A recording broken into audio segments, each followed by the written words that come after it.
దేవుడు ఒక మేలు చేస్తే, దేవుడు ఒక అద్భుతం చేస్తే, దేవుడు ఒక వ్యక్తిని లేవనెత్తాలనుకుంటే, దేవుడు ఒక వ్యక్తి నిలబెట్టాలనుకుంటే ఆ ఆశీర్వాదాన్ని ఆపడం ఈ ప్రపంచంలో ఎవరి తరము కాదు. హల్లెలూయా. కొంతవరకే మనుషులు లాగాలని ప్రయత్నం చేస్తారేమో ప్రాబబ్లీ.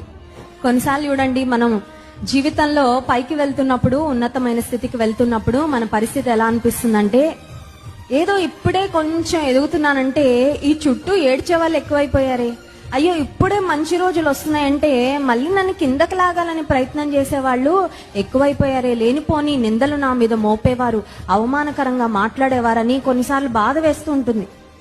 కానీ ప్రియమైన దేవుని బిడ్డలారా గమనించండి, ఒక సమయం వస్తుంది, నమ్మకంగా దేవుని మీద ఆధారపడితే ఆయన ఏ స్థితికి లేవనెత్తుతాడంటే ఇంకెవరైనా పట్టుకొని కిందకి లాగుదామన్న వాళ్ళకి అందమండి, మన కాళ్ళు అందకుండా అట్టి స్థితికి దేవుడు తీసుకువెళ్తాడు.